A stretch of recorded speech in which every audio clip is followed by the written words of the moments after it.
Today, we're going to get into a challenge that, let's be real, pretty much everyone faces at some point. How do you handle those difficult, draining people in your life without completely losing who you are in the process? We've all been there, and that emotional toll, it's absolutely real. You know that feeling, don't you? You finish a conversation and you just feel heavy, completely wiped out.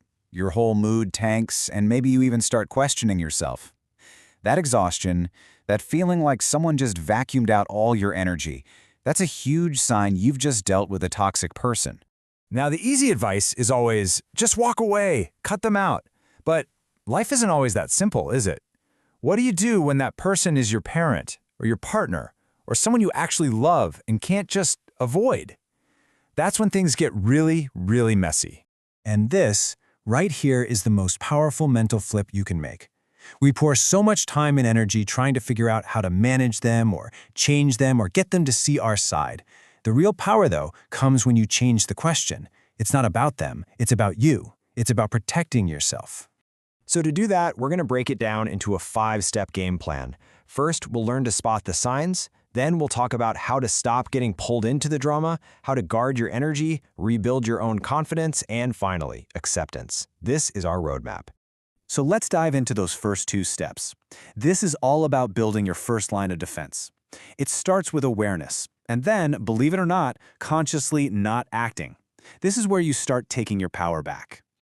Okay, step 1, notice the red flags. It's so important to get this. Toxicity isn't always yelling and screaming. In fact, a lot of the time it's really quiet. It's that sarcastic comment that's played off as a joke.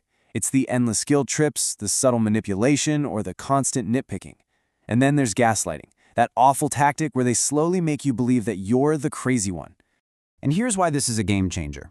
The second you can name the behavior, the moment you can think to yourself, oh, that's a guilt trip, or okay, that's gaslighting, your brain gets this incredible sense of clarity. The question in your head it shifts. It goes from what's wrong with me to this isn't my fault, this is their pattern. And that awareness, that's your first shield. Which leads us perfectly to step 2, which is all about what you do with that new awareness. You have to stop feeding the drama. Think about it. Toxic people thrive on getting a reaction out of you. They'll toss out a little spark, a snide comment, a manipulative question, and they just wait for you to catch fire. Your reaction is literally their fuel. So how do you cut off the fuel supply? Well, there's a really powerful strategy called the gray rock technique. And the idea is exactly what it sounds like. You make yourself as boring and uninteresting as a plain gray rock. You don't have to ignore them, you just give short, factual, unemotional answers. You stay totally neutral. You're basically choosing not to play. And you can see the power shift right here. When you're reacting from a place of pain, it's all emotion. You lose control, you feed the drama, and it just completely drains you. But when you learn to respond from a place of clarity, well, now you're calm. You're in control, you starve the drama, and most importantly, you protect your own precious energy. All right, so once you've learned to spot the behavior and stop engaging, the next phase is all about proactively strengthening your inner world. This is where we get into protecting what's yours and rebuilding anything that's been worn down. Okay, step 3, protect your energy. I want you to really think about this. Your mental and emotional energy is not an infinite well. It's a limited resource. Every time you get pulled into an argument or have to justify your feelings or spend hours overthinking something they said, you are spending that resource. It's honestly just like your phone battery. You know how when it gets down to like 5%, it goes into low power mode? It dims the screen, it shuts down background apps, it starts shutting down non-essential functions just to survive. The exact same thing happens to us. So what are those critical functions that start to shut down in us? Well, first to go is your clarity. It gets really hard to see things as they are. Then your confidence takes a huge hit. You start second-guessing everything. And eventually it affects your basic ability to just think straight. That's why protecting your energy isn't a luxury, it's absolutely essential.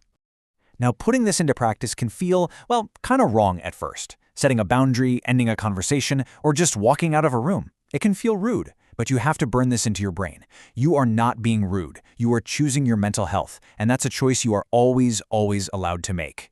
And that brings us to step 4, rebuild yourself. Because one of the most damaging things about being around toxic behavior for a long time is that it makes you doubt your own reality. It makes you question who you are, you start to shrink, you stop trusting your gut.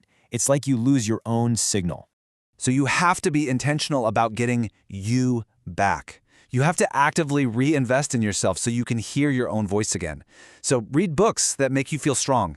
Talk to friends who make you feel seen and sane. Do little things just for you that feel good. Every single one of these acts is a way of telling yourself, I matter, and it makes your inner voice just a little bit louder than their criticism. Okay, that brings us to the final step. And I'm going to be honest, this is probably the hardest part of this entire journey. It's tough, but on the other side of it is a whole lot of freedom. Step 5. Accept what you cannot change. It's such a simple phrase, right? But living it out, man, that is a profound and sometimes really painful challenge, especially for those of us who care a lot.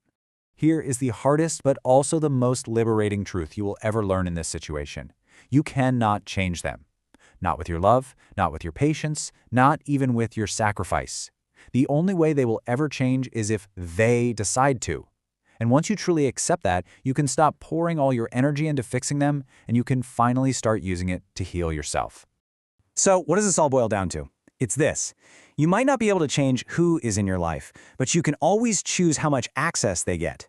Access to your time, to your thoughts, to your emotions, to your energy. That is your control panel. Sometimes that means creating physical distance, and sometimes it just means building stronger emotional walls. And every single time you choose your own peace over their drama, you are teaching yourself that you matter. You are voting for you. And that choice, when you make it over and over again, it literally rewires your brain, your health, your whole life. The power is yours. The only question left is what choice will you make?